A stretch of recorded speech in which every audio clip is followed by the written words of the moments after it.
कार्यक्रम वेद पाठशाला में मैं आपका हार्दिक स्वागत करती हूँ। प्रिय श्रोता, परमेश्वर का वचन जीवित, पवित्र एवं सामर्थी है। आशा है कि आज के वचन से आपको आत्मिक लाभ होगा। तो लीजिए प्रस्तुत है ये संदेश।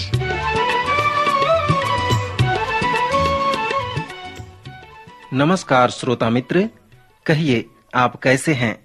मुझे आशा है प्रभु परमेश्वर आपको स्वस्थ रखे होंगे। वेद पाठशाला कार्यक्रम में हम पवित्र शास्त्र के 66 पुस्तकों का सर्वेक्षण करने जा रहे हैं, जिसमें हम उत्पत्ति के 3 अध्याय तक आ चुके हैं। आज हम 4 अध्याय पर विचार करेंगे, परंतु इसके पहले मैं फिर एक बार आपको उत्पत्ति के पुस्तक के उद्देश्य को बता दूं। उत्पत्ति का अर्थ है प्रारंभ या आदि। परमेश्वर पिता इसे हमें व्याख्या करके नहीं बता रहे हैं, परंतु जैसा है वैसा इसे वो बताना चाहते हैं। इस उत्पत्ति के पुस्तक में बहुत सारी बातें हैं जो विभिन्न रूप से हमें समझाए गए हैं। परमेश्वर चाहते हैं कि हम विवाह के विषय को समझ सकें जो आज है। इसलिए उन्होंने विवाह के विषय में हमें बहुत सारी बातें बताई है। 3 अध्याय में परमेश्वर पिता पाप के विषय में बताना चाहते हैं, जो उस समय था और आज भी है। फिर 3 अध्याय के दूसरे भाग में मनुष्य व परमेश्वर के बीच वार्तालाप को बताया गया है, जो पहले भी था और आज भी है। जैसे ही मनुष्य ने परीक्षा में पढ़कर पाप किया, तब परमेश्वर ने मनुष्य की खोज की और मनुष्य के साथ वार्तालाप किया। उसने मनुष्य से प्रश्न पूछा कि तू कहाँ है और किसने तुझे चिताया है। जैसे हम उत्पत्ति के 3 अध्याय के दूसरे भाग को देखते हैं, तो हम यह स्मरण रखें कि यहाँ पर महत्वपूर्ण बात परमेश्वर हमें सिखाना चाहते हैं। आज परमेश्वर हमें ढूंढ रहे हैं कि वो हमारे साथ संबंध स्थापित करें, हमारे साथ बातचीत करें। मेरे मित्र, यदि हम इस बात को समझ जाते हैं, तो हम उस महान अनुभव को अपने जीवन में प्राप्त करते हैं। कितना महान बात है कि सृष्टिकर्ता परमेश्वर मनुष्य को ढूंढ रहे हैं, उनसे संपर्क स्थापित करना चाहते हैं और हमें ये बताना चाहते हैं कि हम कहाँ हैं। कुछ वर्षों से मैं एक व्यक्ति को जानता हूँ जो हमारे यहाँ के नौसेना के दल का एक कप्तान था। उसने मुझसे एक क्षेत्र के विषय में कहा कि वह कैसे अपने पायलट को उस क्षेत्र के विषय में सिखाया है। जब वे देखने में असमर्थ हों, तो उस समय उन्हें सिखाए गए 5 क्षेत्रों पर ध्यान करना चाहिए। अर्थात जब भी वो ये अनुभव करते हों कि अब हमारी जान को खतरा है, तो उस समय उन्हें 5 क्षेत्र को स्मरण रखना है, जिसमें पहला है अंगीकार करना, दूसरा है ऊपर चढ़ना, ताकि वो ऊपर चढ़ने से और अधिक ज्वलनशील तेल न जला सकें। तीसरा है बने रहना, चौथा है संवाहक से संपर्क बनाए रखना और 5वां है पालन करना। और यही है 5 बातें जिसे लड़ाकू वायुयान चलाने वालों को सिखाया गया, जिससे कि वो लोग अपने संकट के समय सहायता प्राप्त कर सकते हैं। मेरे मित्र, उत्पत्ति के 3 अध्याय का दूसरा भाग से परमेश्वर इस तरह का निर्देश देकर वर्णन किए हैं कि जैसे वह है वैसे ही था। परमेश्वर चाहते हैं कि हमारे पास आत्मिक क्षेत्र हों। जैसे आदम और हवा भटक गए और नष्ट हो गए, उसी तरह से यदि हम भी नष्ट हो गए हैं, तो हमें अंगीकार करना है और उनके निर्देशों की तरफ मुड़ना है, उसमें बने रहना है। और सबसे महत्वपूर्ण बात यह है कि उससे संपर्क बनाए रखना है।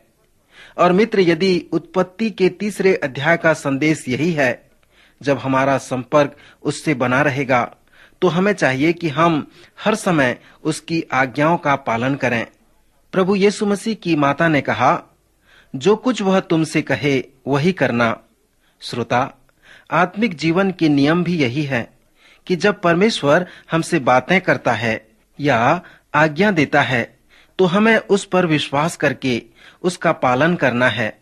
उत्पत्ति के इस 3 अध्याय में हम परमेश्वर के वास्तविक महत्व को देख सकते हैं। जैसे परमेश्वर हमें ढूंढता है, हमें बचाना चाहता है, हमारा उद्धार करना चाहता है। पद 15 में हम परमेश्वर के भविष्यवाणी के महत्व को देख सकते हैं। जब हम 12वें अध्याय में अब्राहम के जीवन के विषय देखेंगे तो वहां पर परमेश्वर के महान उपाय को भी हम देखने पाएंगे, जहां पर परमेश्वर उद्धार व छुटकारे के विषय में हमें बताया है। यहाँ पर उत्पत्ति 3 के 15 पद में भी परमेश्वर महान उपाय हमें बताए हैं। जब वे सर्प से बातें करके कहे, परमेश्वर ने कहा, और मैं तेरे और इस स्त्री के बीच में और तेरे वंश और इसके वंश के बीच में बैर उत्पन्न करूंगा। वह तेरी सिर को कुचल डालेगा और तू उसकी एड़ी को डसेगा। मित्र, यदि आप इस पद को समझ सकते हैं तो यह मसीह के विषय में भविष्यवाणी है और वचन में यह पद एक प्रथम संकेत है कि परमेश्वर इस संसार में किसी को लाने वाला है जो सभी चीजों को सही करेगा। यहाँ पर मनुष्य व स्त्री के विषय में बहुत ही नकारात्मक परिणाम हैं और इस अध्ययन के अंत में हम बहुत ही गंभीर परिणामों को भी देखेंगे। इसे हम तलाक देना या परमेश्वर को त्याग देना कह सकते हैं। आदम और हवा परमेश्वर से अलग हो गए, उन्हें अदन की वाटिका से निकाल दिया गया। यहाँ पर ऐसा भी संभव हो सकता है कि परमेश्वर मनुष्य को इस तरह से कहा हो कि तुमने मेरे वचन का पालन नहीं किया और अपनी आवश्यकता को पूरा करने के लिए मेरी आज्ञाओं को टाल दिया। मित्र, ऐसा हमारे जीवन में भी संभव हो सकता है। इस अध्याय के अंत में हमें बताया गया है कि वह ज्वालामय तलवार जीवन के वृक्ष के मार्ग में पहरा देने के लिए नियुक्त की गई है। अब परमेश्वर और मनुष्य अलग अलग हो गए हैं, पर मनुष्य के लिए उस जीवन के वृक्ष के पास आने के लिए एक ही रास्ता है कि वो ज्वालामय तलवार के पास आए। मित्र, अनेक लोग यह विश्वास करते हैं कि यह ज्वालामय तलवार प्रभु यीशु मसीह का चिन्ह है, क्योंकि वही मार्ग है। प्रभु यीशु मसीह ने कहा, मैं ही मार्ग हूँ और उसके पास जाने का और कोई दूसरा मार्ग नहीं है। यह ज्वालामय तलवार परमेश्वर के वचन को भी प्रकट करता है, क्योंकि परमेश्वर के वचन को सुनने से ही विश्वास आता है। इसलिए यह सत्य है कि जीवन के पेड़ के पास आने के लिए परमेश्वर का वचन ही एकमात्र रास्ता है। 4 अध्याय में हम मनुष्य के पाप के पड़ने के अन्य परिणाम को देख सकते हैं। यहाँ पर परमेश्वर हमें विरोध के विषय बता रहे हैं, जैसे वो था, और उसी विरोध को आज हम उसी तरह से समझ सकते हैं। हमारे जीवन में भी विरोध होते हैं। हम अपने संगी साथी के साथ विरोध करते हैं, संघर्ष करते हैं, पति पत्नी के साथ विरोध होते हैं, बच्चों के साथ विरोध होते हैं, माता पिता के साथ विरोध होते हैं। हमारा विरोध हमारे नौकरों के साथ होता है और अपने अधिकारियों के साथ भी होता रहता है। अनेक लोगों को तो यह देश व राष्ट्र के प्रति विरोध होता है। मित्र, यह विरोध करना एक बहुत बड़ी समस्या है। उत्पत्ति के इस 4 अध्याय में परमेश्वर इस विरोध के मुख्य कुंजी को हमें बताना चाहते हैं कि यह कैसे होता है और इसका निराकरण कैसे किया जा सकता है। यहाँ पर परमेश्वर 2 भाइयों के बीच के सच्चाई को प्रकट कर रहा है। ये 2 भाई हमारे लिए बहुत ही प्रचलित हैं। उनका नाम कैन व हाबिल है। वचन बताता है कि यह कैन का ही विचार था कि वो परमेश्वर के पास भेंट लाए, क्योंकि कैन भूमि पर खेती करने वाला किसान था। वो उसी तरह का भेंट परमेश्वर के पास लाया। उसका भाई हाबिल भेड़ बकरियों का चराने वाला चरवाहा था, सो वो भी उसी के अनुसार भेड़ बकरियों के बच्चों का भेंट लाया। दोनों परमेश्वर के पास भेंट लाए। यदि आप इनके विषय में बड़े ध्यान से पढ़ें तो आपको मालूम होगा कि परमेश्वर कैन से प्रसन्न नहीं था और न ही उसकी भेंट को ग्रहण किया, परंतु परमेश्वर हाबिल से प्रसन्न था। परमेश्वर ने उसे व उसकी भेंट को ग्रहण किया। अनेक लोग कहते हैं कि कैन पशु बलि नहीं चढ़ाई, परंतु मूल विषय में ऐसा नहीं है।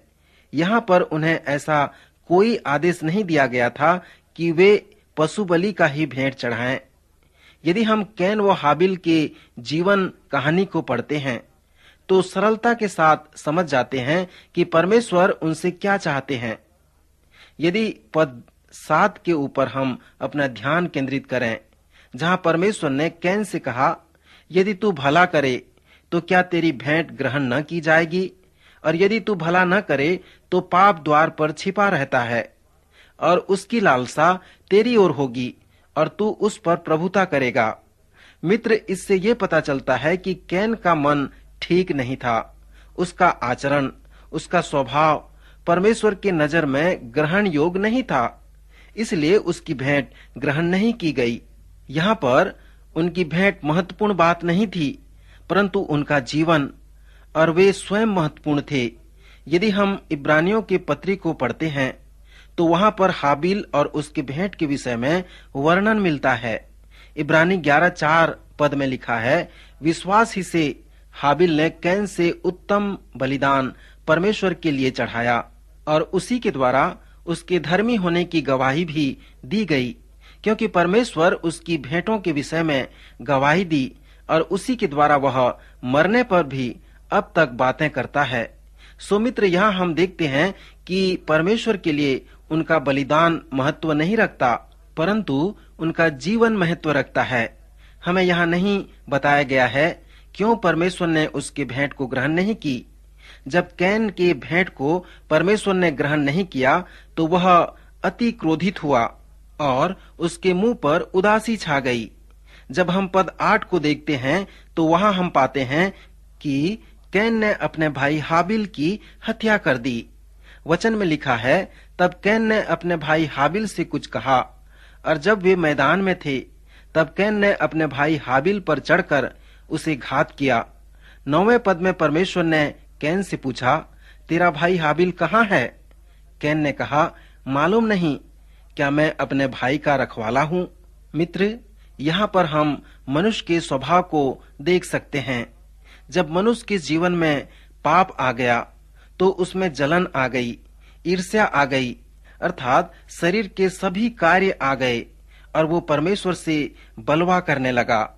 कैन की भेंट ग्रहण नहीं हुई तो उसने अपने भाई को मार डाला। श्रोता, आज के कार्यक्रम को समाप्त करने से पहले आपको कुछ कार्य देना चाहता हूँ।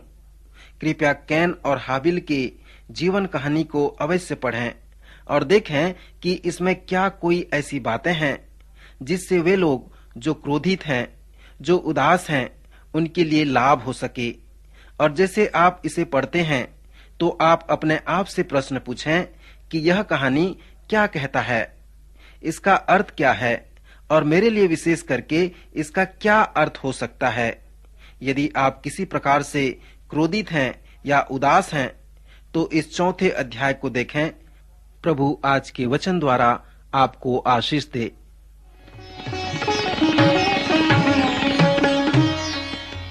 अभी आप सुन रहे थे कार्यक्रम वेद पाठशाला। श्रोता, हमें विश्वास है कि इस कार्यक्रम के द्वारा आपको आशीष मिली है। यदि इस कार्यक्रम के विषय में अधिक जानकारी प्राप्त करना चाहते हैं या बाइबल अध्ययन से संबंधित कोई प्रश्न हमसे पूछना चाहते हैं तो आप हमें इस पते पर लिखें। हमारा पता है कार्यक्रम Ved Pathshala, Vishwavani, post box number 731, Faridabad 7, Haryana. पता एक बार फिर से सुन लीजिए। कार्यक्रम Ved Pathshala, Vishwavani, post box number 731, Faridabad 7, Haryana. तो इसी के साथ आज के कार्यक्रम का समय यहीं पर समाप्त होता है। अगले कार्यक्रम में आपसे फिर भेंट होगी। तब तक के लिए हमें आज्ञा दीजिए। नमस्कार।